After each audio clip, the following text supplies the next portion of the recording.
Shri Chaitanya Manobishtam Stapitam Yena Bhutale Swayam Rupa Kadam Mayam Dadati Swapadantikam Vanchakalpatarubhyascha Kripa Sindhubevacha Patitanam Pavanebhyo Vaishnavebhyo Namo Namaha Nama Om Vishnu Paraya Krishna Pristaya Bhutale Shrimati Bhakti Vedanta Swami Nityanamine Namaste Saraswati Devi Gauravani Pracharine Nirvishesha Shunyavadi Paschatya Jai Shri Krishna Chaitanya Prabhu Nityananda Shri Advaita Gadadhara Shivasadi Gaur Bhakta Vrinda Hare Krishna Krishna Krishna Hare Hare Hare Rama Rama Rama Hare Hare Udaya Prema Paragunya Makshati Yadamusha Purusha Mukta Ganan Sadasya Sadasatmakavan Krishista Bhagavan Vachamsime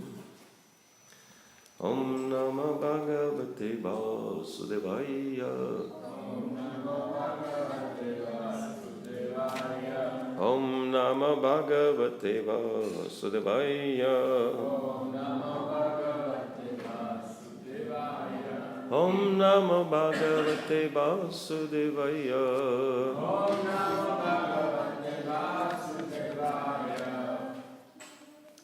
So, we continue reading from the fourth canto of Srimad Bhagavatam, chapter 2, Daksha curses Lord Shiva.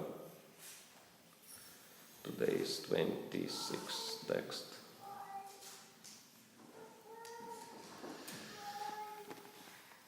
Sarva Bhaksha Dvija Vrityat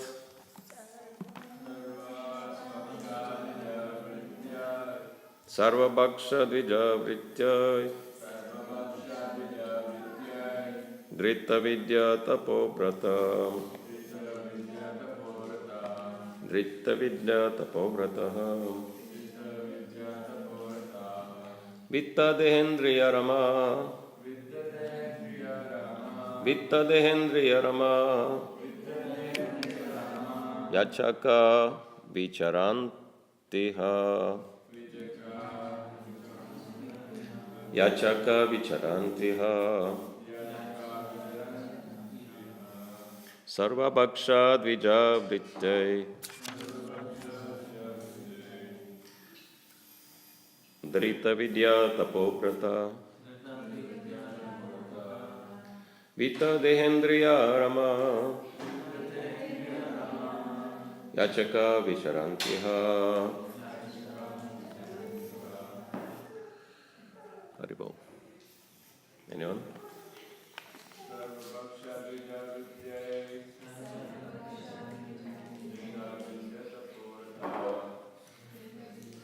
Orataha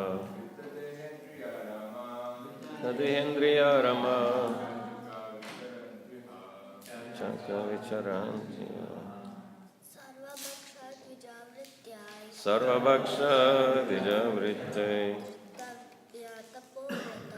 Drita Vidya Tapovrataha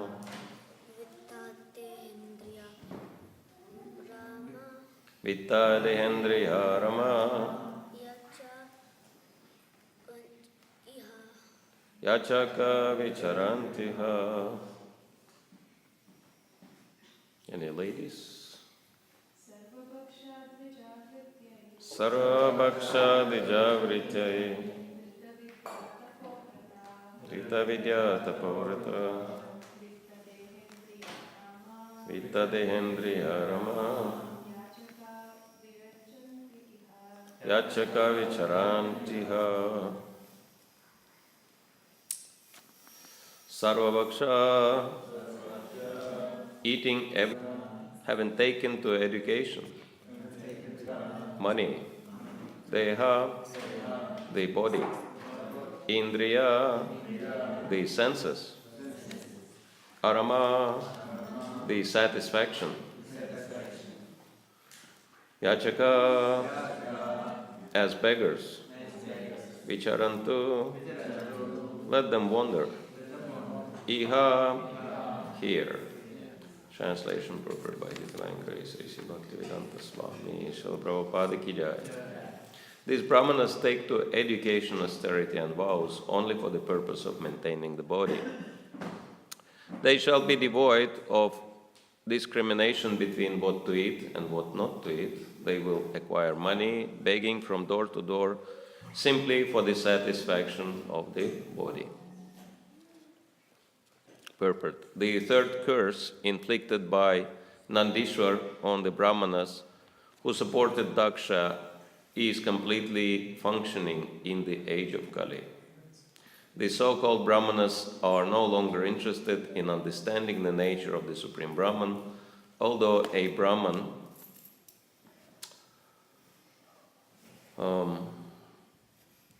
Brahmana means one who has attained knowledge about Brahman. In the Vedanta Sutra also it is stated, Adhato Brahma Jigyasa, the human form of life is meant for realization of the Supreme Brahman. The absolute truth, or in other words, human life is meant for one's elevation to the position of a Brahmana. Unfortunately, the modern Brahmanas or so-called Brahmanas who come in originally Brahminical families have left their own occupational duties, but they do not allow others to occupy the posts of Brahmanas. The qualifications for Brahmanas are described in the scriptures in Srimad Bhagavatam, Bhagavad Gita, and all other Vedic literatures. Brahman is not a hereditary title or position. If someone from a non-Brahmana family, for example, one born in a family of Shudra, tries to become a Brahmana by being properly qualified under the instruction of a bona fide spiritual master, these so-called Brahmanas will object. Such Brahmanas, having been cursed by Nandishwar, are actually in a position where they have no discrimination between eatables and non-eatables and simply live to maintain the perishable material body and its family. Such fallen conditioned souls are not worthy to be called Brahmanas, but in Kali Yuga, they claim to be Brahmanas, and if a person actually tries to attain the Brahminical qualifications, they try to hinder his progress. This is the situation in the present age. Chaitanya Mahaprabhu condemned this principle very strongly. During his conversation with Ramananda Rai, he said that regardless of whether a person is born in a Brahmana family or Shudra family, regardless of whether he is a householder or sannyasi, if he knows the science of Krishna, he must be a supreme spiritual master. Chaitanya Mahaprabhu had said so-called Shudra disciples like Haridas Thakur and Ramananda Rai, Sri Chaitanya Mahaprabhu had many so-called Shudra disciples like Haridas Thakur and Ramananda Rai. Even the Goswamis, who were principal students of Lord Chaitanya, were also ostracized from Brahmana society, but Chaitanya Mahaprabhu, by his grace, made them first-class Vaishnavas.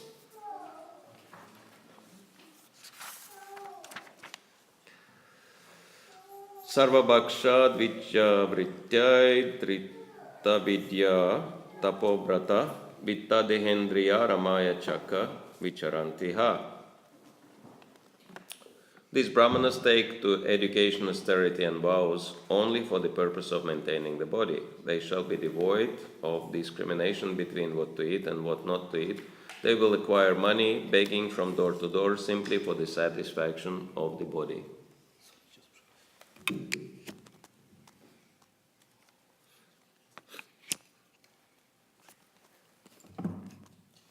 Hare Krishna. Is it working better? Yeah. Okay.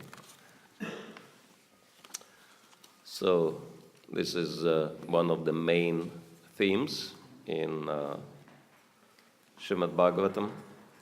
And this curse of Nandishwar, we see, is taking effect very rapidly in Kali Yuga. Brahmanas, they are very proud of their Brahminical birth, but they are totally degraded. And it's not a big surprise to go to the holy place like Vrindavan and have someone approaching you, happened to me, and saying, "You know who am I?" And, how do you know who is the person, right? You say, "I don't know." And he says, "I'm a Brahmana." And then he has very thick Brahman thread and he shows, you see, "I'm a Brahmana," right? Okay. So now you have to give me donation. It's like, okay, you have a thread, but what else you have? Just because you have a thread, you can ask donations from people. But this is very typical, right?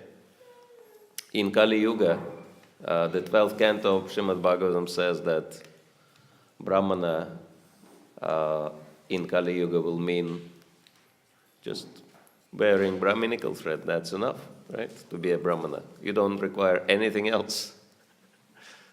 The only quality you need is a good quality of Brahman thread. Very thick and very strong. Right? Other qualities are not required.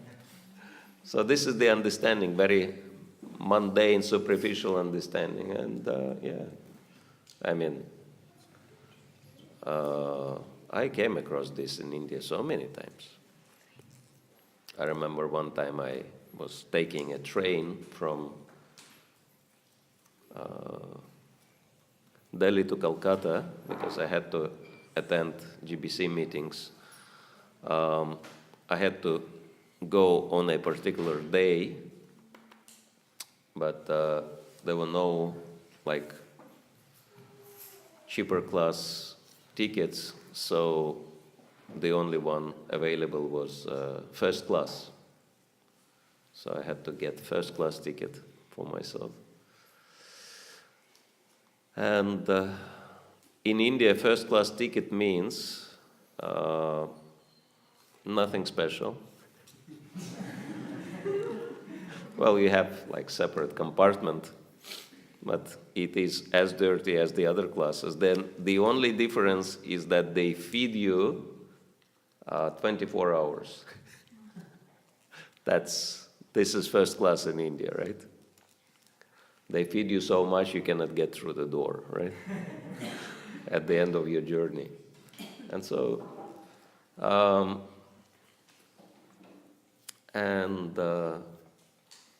in that compartment, I traveled with two Westerners and one elderly Bengali man. And I was very surprised how much one person can eat. That the stewards, they were bringing food practically non-stop, right? With no breaks. And these guys were consuming it all. They were like vacuum cleaners, That was unbelievable. And of course, to digest all this, and they were eating everything, veg, non-veg, bring it on. And to digest it all, then I realized how they can eat like hogs, right? That they have to drink alcohol to digest, to burn all this stuff, right? All this trash they put in their bodies. And so they were, following it with alcohol drinks. Eating, drinking, that was their pastime, the whole journey. And I just couldn't stay there, It was like staying in a pig pen or something, with three big hogs, two-legged hogs. And so, I had some devotees taking a ride in the other coach, so I was going there, spending my time there, and just coming, for the night. But this was practically non-stop. And then, the Western guys, they got off the train a little earlier somehow. They went somewhere else. And I was, at the end of the journey, I was there in the coach. And yes, one thing that amongst those stewards, there was one I've noticed him, and I'll always remember him. His name was Ashok Das. And in Bengal, if someone has a surname Das, that's an indication that one comes from Shudra family, right? Because Das means servant. And so all these stewards, they were like serving and cleaning, serving, cleaning, serving, cleaning. But this Ashok Das was most enthusiastic. And he was like serving with a smile, right? He had a big smile on his face. And I've noticed that Indian man is very, very demanding. You know, he would like, and he noticed that Ashok is most enthusiastic about serving, and he would always call for him, right? He would say, Ashok, come here. Then Ashok comes running. Yes, sir. What can I do for you? I'm not sitting very comfortably. Give me a pillow here. Okay, yes, sir. This is your pillow. Okay, good. But it's not comfortable enough. Tuck it behind my back. Okay, like that. All right. Now you can go. Yes, sir. Ashok, come here. There is a paper lying there in the corner. Pick it up. Yes, sir. Picks up the paper, runs away. And like that. Everything but a smile. I was thinking, you know, like, he doesn't become upset. Even though this man is obviously, you know, like behaving towards him in a pretty abusive way. And, you know, at the end of the journey, all the stewards were getting tips. And naturally, Ashok got most of the tips because he did most of the services. But it was pretty obvious that he was not doing all this service for the sake of the tips. He was just happy to serve. And I was thinking, you know, like, just make this Ashok into the devotee and make him into pujari. I mean, the deities will be so pleased because he's so enthusiastic about service, right? He already has perfect service attitude. The only thing which is missing is serving Krishna rather than serving some idiots, right? And there are so many people like that. They have quality, right? And they only don't know about Krishna. And so, but after this Western man left, and then I was alone in the compartment with that Indian man, and he looked at me, and yeah, it was like early morning, and he was pretty old, like close to 70 at least, around 70. And then I saw in the morning he takes like so many pills, like full handful of, you know, handful of pills and just swallows it. And obviously, you know, he was like feeling devastated after the yesterday's, you know, exercise. And I was thinking, this is crazy. This man kills himself like that. And he just carries on without thinking what he is doing. He looked really sick. And then he looks at me and he says, oh, you're Hare Krishna. I said, yeah. And I said, oh, you know about Hare Krishnas? He said, of course I know. My family name is Mishra, same like Lord Sri Chaitanya Dev. I was like, thinking, it's unbelievable. He's a Brahmana, and I saw the Brahminical thread. And I just couldn't, you know, like, control myself. I said, dear sir, how did you manage to degrade yourself to such a condition? Being a Brahmana and also carrying the same surname like Lord Chaitanya Mahaprabhu. And he hung his head, he said, you know, I lived in the Western countries for too long. I picked up all these bad habits. Right, then I kind of preached to him, you know, it's like, you're too old to do these things, you know, stop this stuff. You know, eating and drinking anything and everything. But there are so many people like that. They, you know, belong to very high parentage, but, you know, their behavior is I mean, worse than animal behavior, right? And so, why is that? Because people have no knowledge, right? What does it mean to be a Brahmana? And they don't even know what does it mean to be a human being. And so, actually, even in India, people don't know what, forget about, Western countries. And so, without Srila Prabhupada, we can understand that, it would just continue and everything would be ruined. And Srila Prabhupada had to, did so much effort to preach in India, but the caste consciousness in India is so strong, that his preaching had no effect. It's very interesting.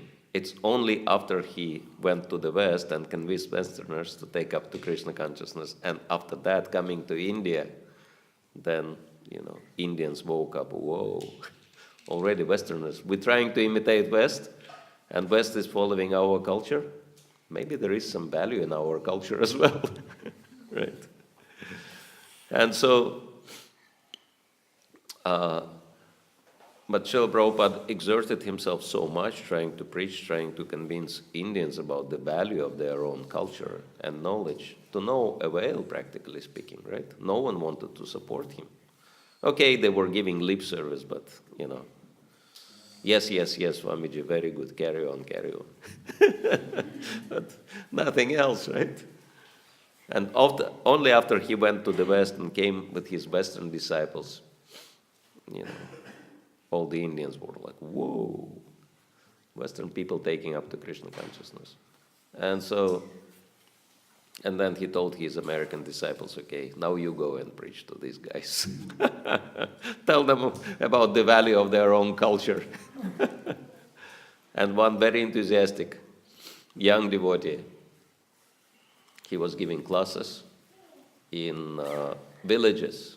And he came to Srila Prabhupada so enthused, and he said, Srila Prabhupada, it's so amazing. People are so sincere that they come and they don't even understand English. They don't know English, but still they sit at the class and listen, right? Without understanding. Of course, people were mesmerized, like Westerner, talking Shastra, that never happened. Wearing tilak and following all the regulations, that's amazing. And then Srila Prabhupada said, very good, continue, carry on, preach like that more and more. And then he said, Srila Prabhupada, I have planned to learn Hindi and then give classes in Hindi. And I'm sure it will be even, much more effective. And Prabhupada said, are you sure that if you preach in Hindi, people will be more interested? He said, oh yeah, of course, this is the language of the land, people will understand, of course they will be more interested. And then Prabhupada said, this is very strange. I preached in Hindi for so many years, no one was interested. But after I started preaching in English, everyone came. Srila Prabhupada had a very subtle sense of humor. But yeah, this is an unfortunate position. And it's called familiarity breeds contempt, right? If you have too much of anything, then you become too familiar with it, right? Like, I'm thinking about prasadam. Prasadam is such a rare Krishna's mercy. It's like, sometimes I go to Switzerland, to Zurich especially. They have very nice temple and very nice devotees there. And the temple is in a very prestigious part of the city, and it's near the Zurich lake. And devotees go there regularly doing bhajans, because many people go there. There is a park around the lake, and they have a walk there. And so we were doing our bhajan, chanting Hare Krishna. And it was very interesting that Swiss families, they would pass by and they would stop to hear the kirtan with small children, and kind of, instinctively they would push the children closer to the kirtan, right? Somehow, everybody was doing that. I was very amazed, like not everyone knows what's the value of kirtan, etc. But Paramatma knows in the heart, and Paramatma tells, like, it's very beneficial, and naturally, parents want their children to get most of the benefits, right? So they were pushing their children close to the kirtan. And after we finished and packed everything, put instruments in the van, one young Swiss man came running, and he said, "You're Hare Krishnas?" We said, "Yeah." "Do you have any cookies?" And I said, "No, we don't really have any cookies." He said, "That's pity. I remember 5 years ago, you were singing and giving out cookies, and I really like those cookies, so I was hoping that you have some more." And I was thinking, like, it's Switzerland, and, of all the Switzerland, it's Zurich, which is like the richest place, right? And so, Swiss man, hankering for a cookie, and remembering the taste of the cookie from 5 years ago. Do you remember what you ate 5 years ago? So how come he remembered for 5 years the taste of that cookie? Why? Because it's not just a cookie, it was prasadam, right? And people may not know, but Paramatma in the heart knows, right? And so he was hankering to have another experience of prasadam. And we become so familiar with the whole thing that I've seen that, like Sunday feast, and devotees throw in a trash so much prasadam. It's like unbelievable. I was horrified.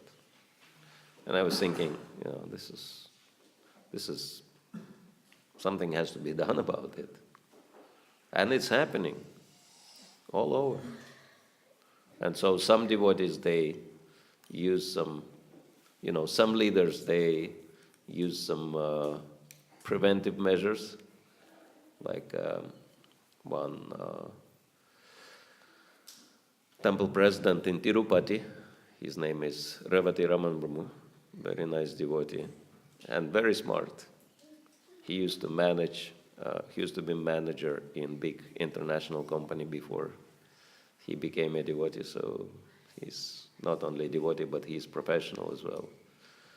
And he knows how to prevent people from doing nonsense. So in a prasadam hall, they put big posters with different quotes from scriptures. And I still remember one quote. I think I'll remember that for the rest of my life, that this was the quote from Agni Purana, which was said that 1 grain of prasadam wasted is enough to go to hell for 10 lifetimes.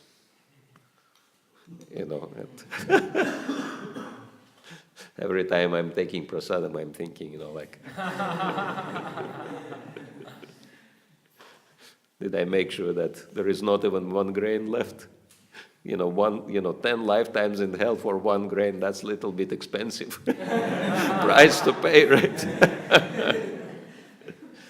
So like that. But unfortunately, this principle, familiarity breeds contempt, is very widespread. And this is what's happening in India, that people have too much of Krishna consciousness, and so they stop valuing it, right? And that's why Srila Prabhupada had to go to the West and help Indians to understand the value of their own culture and their own knowledge. There was one cartoon in Russia. Apparently this kind of story is also told in other countries, that one man has a dry cow and he wants to sell that cow to the market, and he went and, he just couldn't sell it. No one wanted to buy, and so he's very frustrated. And he is ready to take the cow back home. But then one middleman comes to him. What do you call them?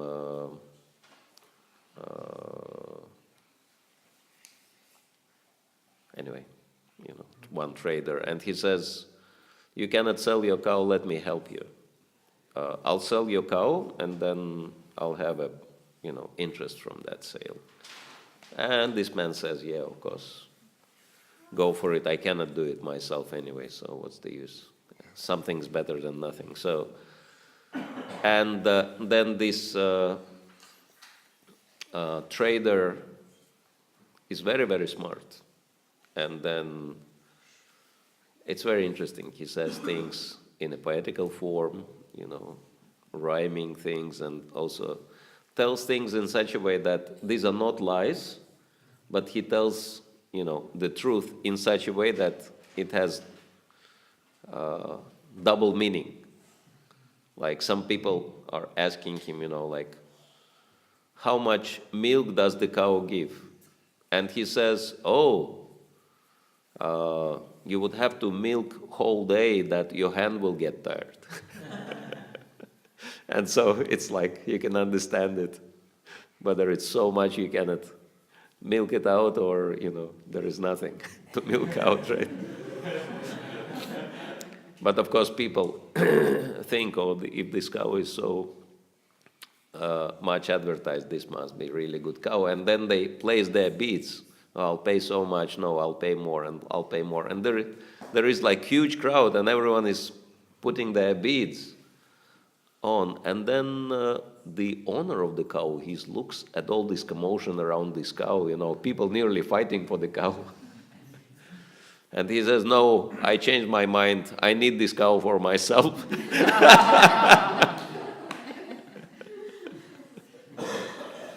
So this is how it's happening, right?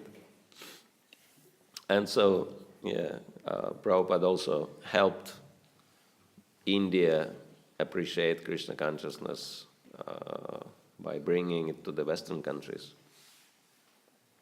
And making Western people into devotees. And of course we know that traditionally, and it is very interesting phenomena, traditionally from the times of Lord Chaitanya, it's always been a revolution. It's always been that one should be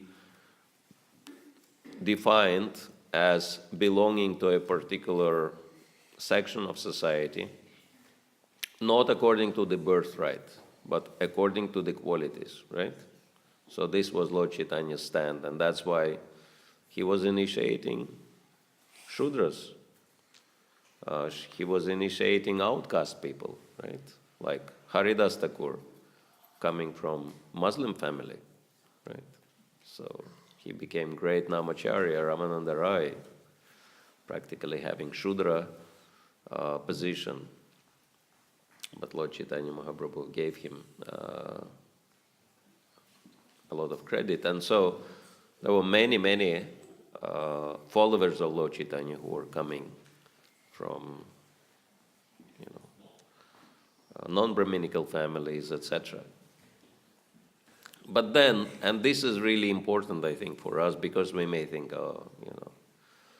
we are the followers of Lord Chaitanya, and so we know what is right and what is wrong. But then, mind history again, right? And as we were saying, that the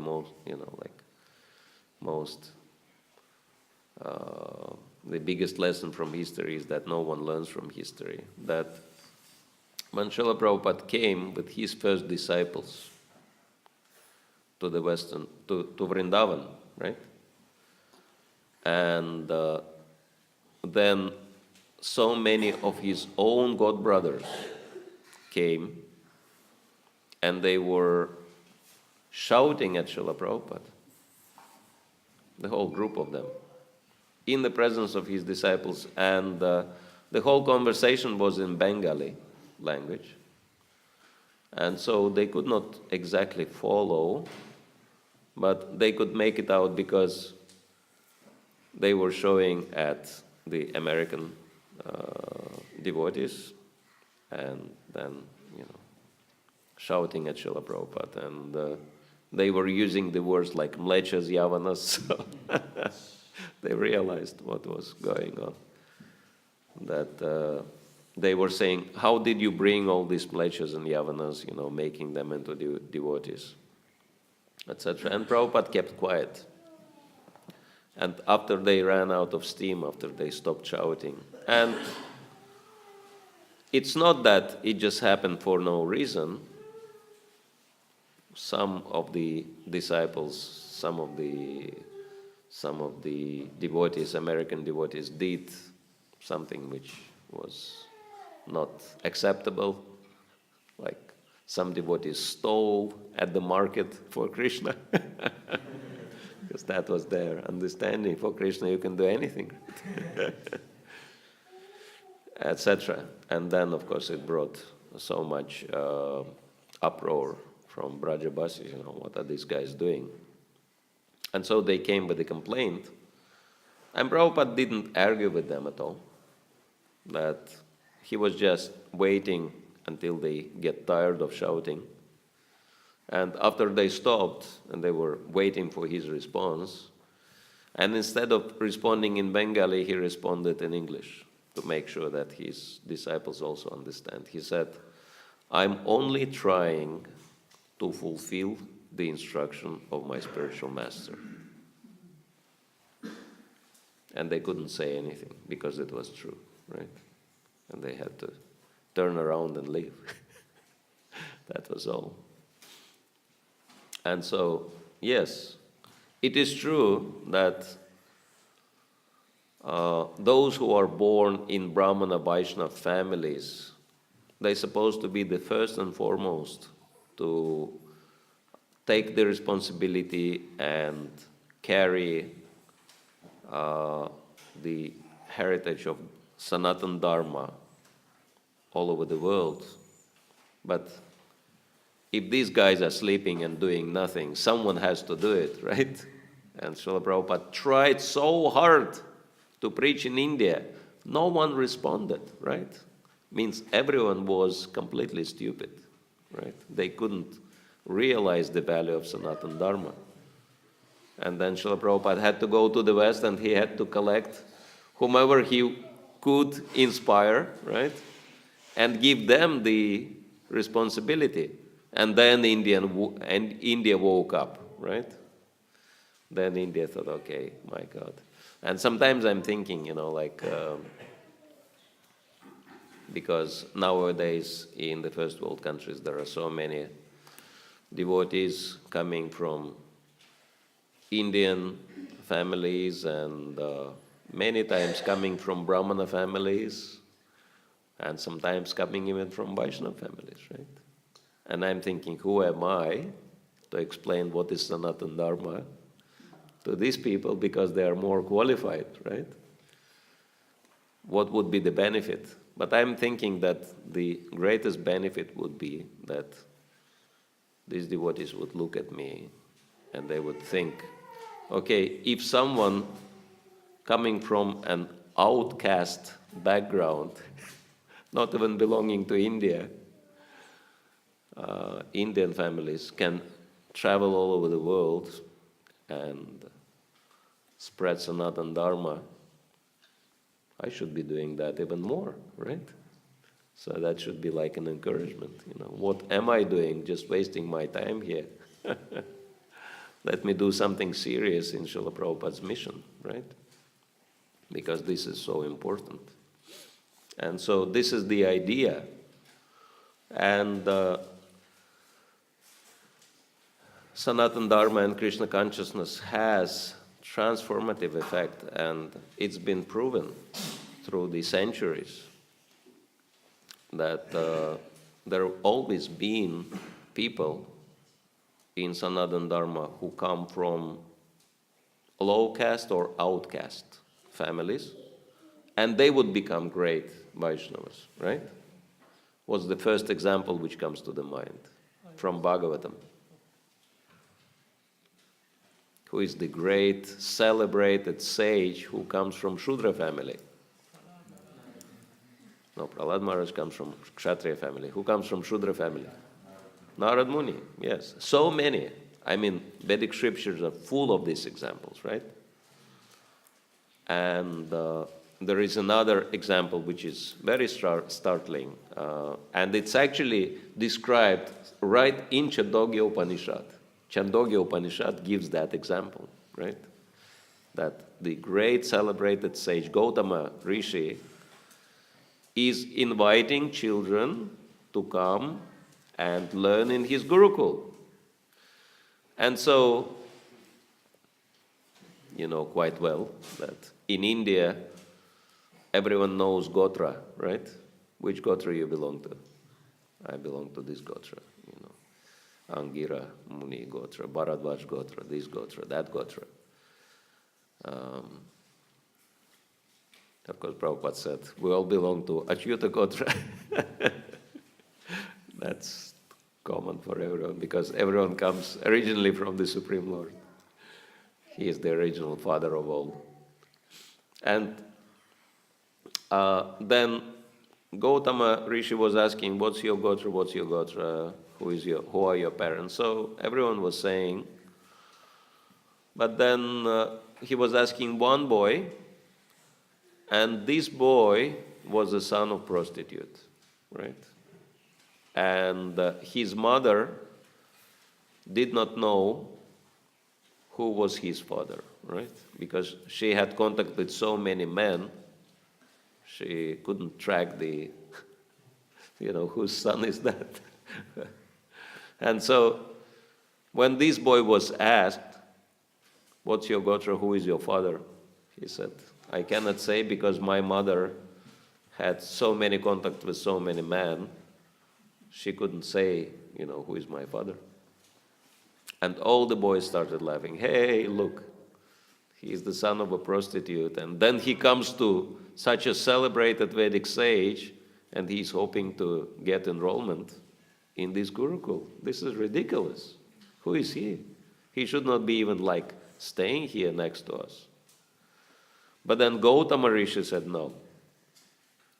This boy was so brave that he told the truth, despite of, all the ridicule and criticism. And the truthfulness is the quality of a Brahmana. So he is a Brahmana by quality, not by birth, but by quality he is a Brahmana, and so I'll take him. And this boy became, right? And actually, there is one Upanishad which is called Jabala Upanishad, right? So he's very famous, but he comes from this kind of background. So we can see that the entire history of Sanatana Dharma is full of that examples. And therefore those claims that yes, we are Brahmanas and we are the only guys who can represent Sanatana Dharma are totally false, right? And this is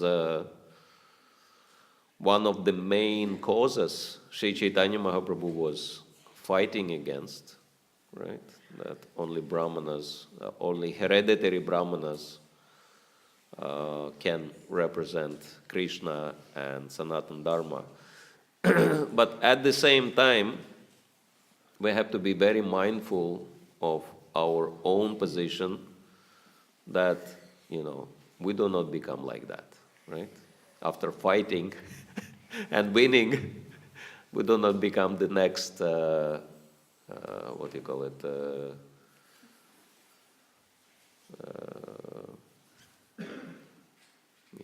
we do not become like that.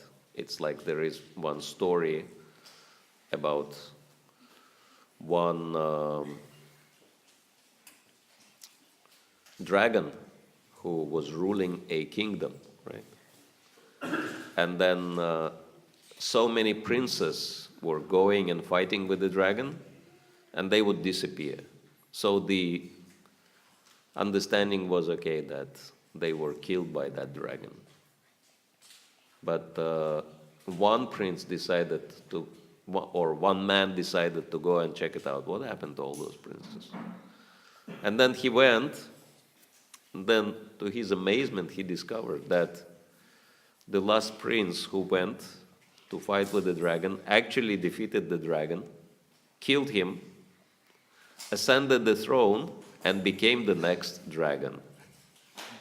Right? So, unfortunately, this is also very typical, right? That why hereditary Brahmanas claim, have this claim that we are the only guys who can represent Sanatana Dharma, etc. Because of pride, right? And pride leads to a fall. But pride is, something which can always develop.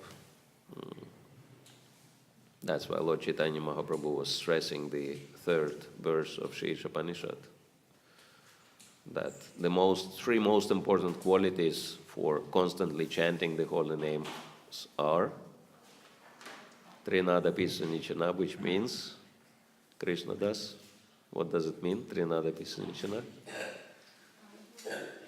To be more tolerant than a tree. Very good. And Taror Apisa Hishnana? Anyone else? More humble than a blade of grass. And Amani Namanadana?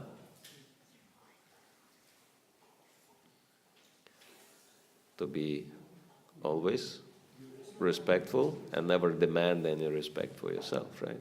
And then Chaitanya Mahaprabhu says, in this state of mind, one can always chant the holy names of the Lord. So, and if one becomes proud, one can fall exactly into the same kind of caste consciousness, right? And then lose the understanding of what real Krishna consciousness means. Unfortunately, we have seen that in Gaudiya tradition, that it's pretty common thing, unfortunately, right?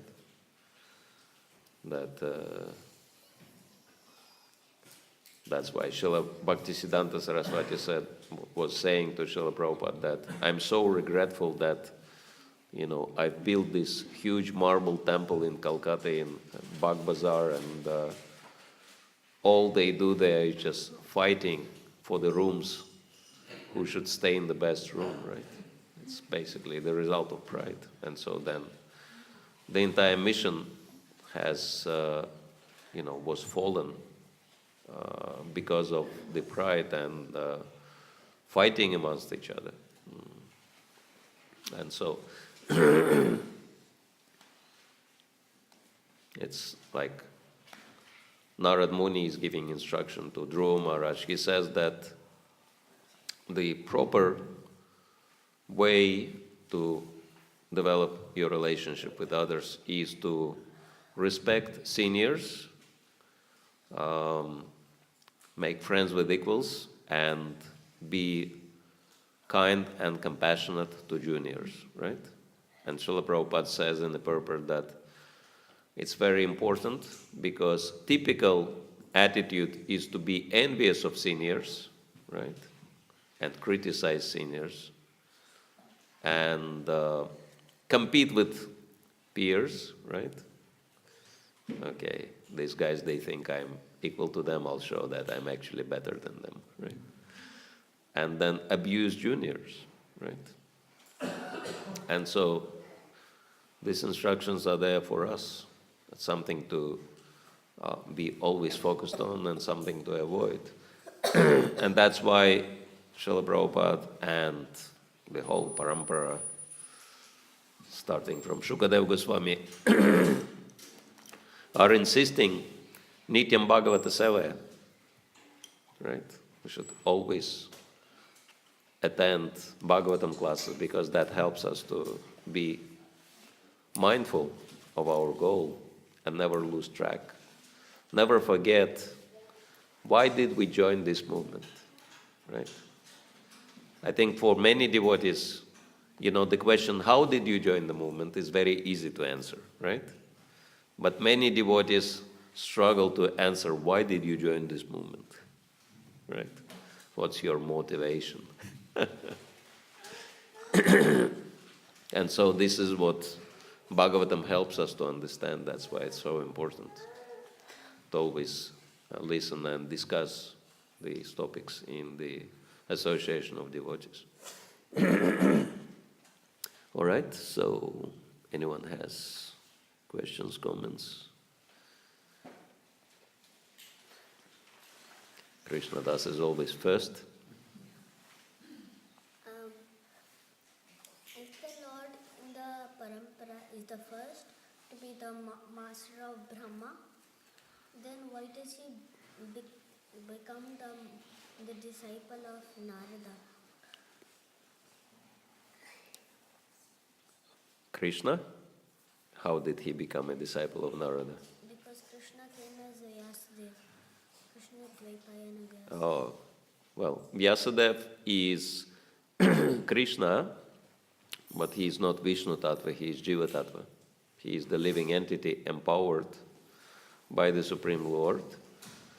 But at the same time, being the Supreme does not mean Krishna will not serve his devotees and will not show respect to his devotees. Like you can see, Narad Muni comes to Krishna's palace and Krishna is washing his feet and serves Narad Muni very nicely, right? So Krishna likes to serve his devotees, he likes to show respect to his devotees, but this does not diminish his supreme position. All right? Thank you. Anyone else?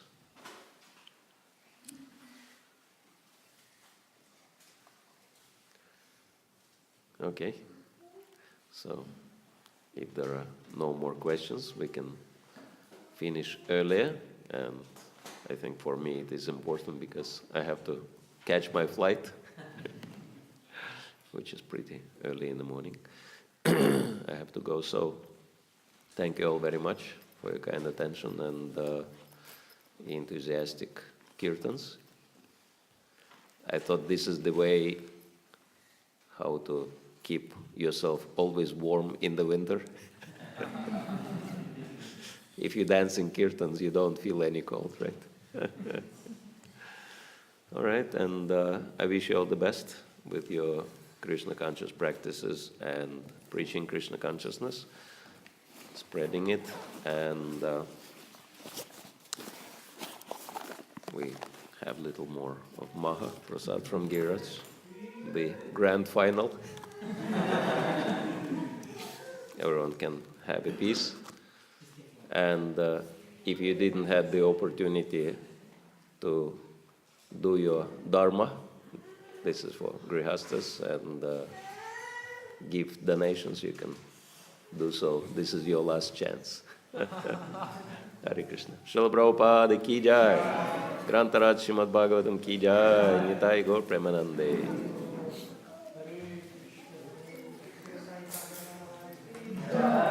Samaveta Bhakta Vrinda ki jai. Krishna, this is the one step.